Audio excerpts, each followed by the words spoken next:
Sabi ng mga DDS, bakit ang pinapanigan ng ICC ay yung 30,000 lang na biktima ng war on drugs? Paano naman daw yung nabiktima ng mga adik? Eh di paabutin nyo ng 30,000 yung nabiktima ng mga adik. Para it's atay. Di ba? Sabi ko sa inyo mga DDS, ito mindset.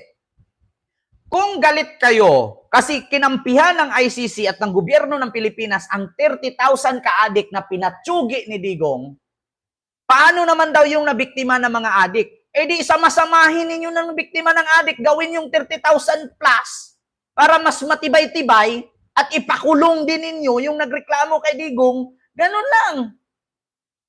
Di ba, Sir Alex? Maraming salamat sa yung super sticker na 10 Hong Kong dollars. Thank you so much. Di ba?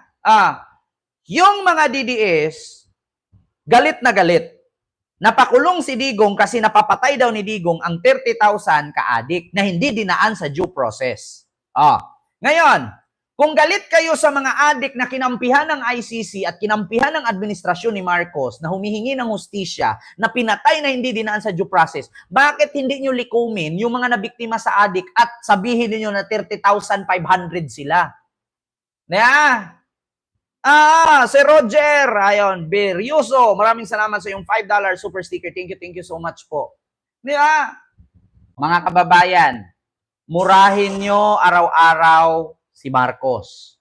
Birahin nyo araw-araw si Marcos. Sabihan ninyong meron tayong presidenteng bangag noon, bangag ngayon. Ayun na. Ayan na ang resulta ng bangag noon, bangag ngayon. Masakit bumawi. Alam nyo yung kuting na sabi ni Maharlika.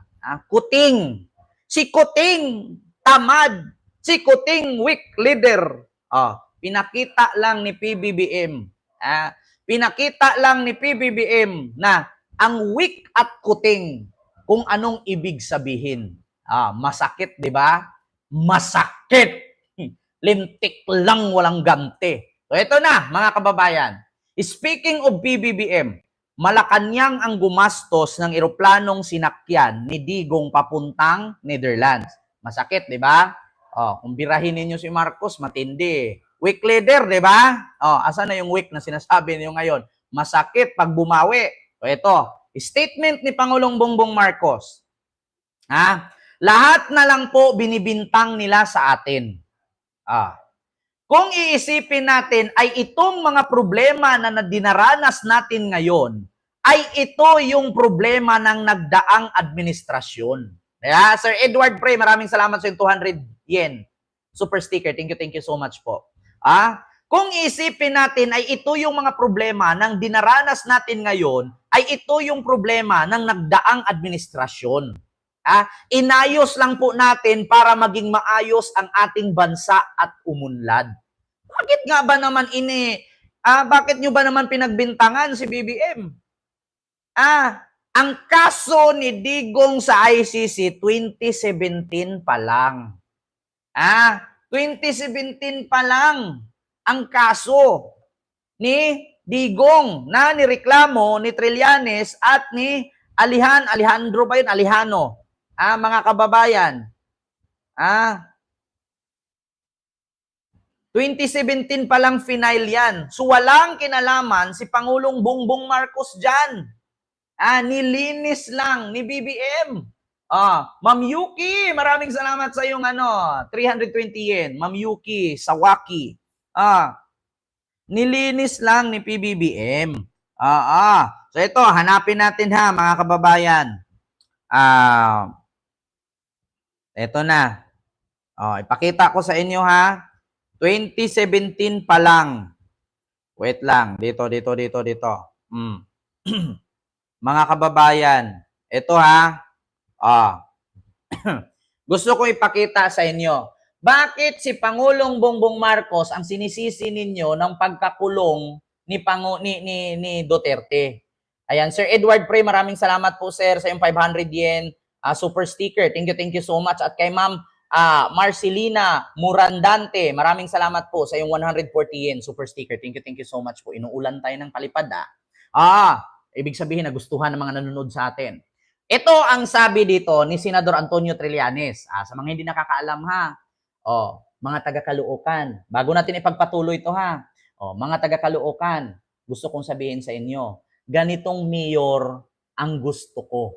Kung ako taga-Caloocan, kung kayo mga taga-Caloocan, ganitong mayor ang piliin ninyo. Bakit? Kayang maghintay ng 7 taon para lang makamit ang kanyang pinaglalaban. Ganitong mayor piliin nyo, may pinapatunayan kahit gaano katagal yan. Hindi katulad ng mayor nyo dyan. Kulang-kulang ang mga hospital, maraming, ay nako, basura, baha, traffic, walang solusyon. Ma'am Lia, Takahashi, maraming salamat sa yung 500 yen super sticker. Thank you so much po. Sabi ni Senador Antonio Trillanes, sabi dito, ano to? Kuya, JLPH Caster, ayan, Kent Garcia, kinukumusta ka na ni Aling Sheila, Aldrin M, Dr. Dre, Aling Victoria, Miss Lore. Sino to? Hindi ko kilala yung mga yan. Sino ba yan? Sabi ni Senador Antonio Trillanes, noong 2017, nag-file ng kaso ang Magdalo sa ICC laban kay Duterte. After 8 years, sa wakas nahuli na rin ang Birdugo. Sa lahat ng nakasama namin sa mahabang lakbay na ito para sa hustisya ng libu-libong EJK victims, maraming salamat po. So bakit ninyo isisi kay Pangulong Bongbong Marcos, 2017 pa lang, final ni Senador Antonio Trillanes yan. Oy, naku, Ma'am Bit, maraming salamat yung 1,000 yen super sticker. Thank you so much. Yeah. 2017 pa lang final. So anong gagawin ni BBM? Mas piliin niya si Digong na minura siya, binaboy siya, kadarali, sinabihang bangag, sinabihang adik, kaysa sa taong bayan na humihingi ng hustisya sa pagkamatay sa kanilang kamag-anak na hindi dinaan sa due process? Sir Edward, maraming salamat sa yung 1,000 yen. Thank you so much. Nako. Di ba? Ngayon, mga kababayan, anong masasabi ninyo ngayon? Kung kayo ang presidente ng Pilipinas, mga kababayan, sinong pipiliin mo? Yung 30,000 nung pamilyang namatay? O yung isang tao na kada rally, kada labas sa social media, sabihan kang bangag at adik? Sige nga, babantaan ka pa ng kanyang anak na papatayin. Diba? May tanong ko sa inyo, Tita Gali Vlog, may galab shout out. Diba? Kung kayo ang presidente ng Pilipinas, sino ang kakampihan mo? Yung pumatay ng 30,000 at sabihan ka kada rally na meron tayong presidenteng bangag noon, bangag ngayon. Kaysa sa 30,000 ka namatay na umiindang at humahagulgul at naghanap ng ustisya, yung pamilya. Di ba? Eto, mga kababayan, klarong-klaro po, gusto nyo ng pagbabago sa Caloocan, ayan yung mayor ninyo, napakatapang, napakagaling at may napatunayan. Hindi lang sa Caloocan, kung hindi sa buong bayan. Take note, kung kayang tulungan ni Senador Antonio Trillanes ang 30,000 ka namatay, paano pa kayo dyan mga taga-Caloocan na buhay pero nagbubulag-bulagan? Basura, baha, traffic, kaya nyong solusyonan yan. Napahuli nga ni Trillanes yung malaking dragon. Caloocan pa kaya, napakaliit lang yan.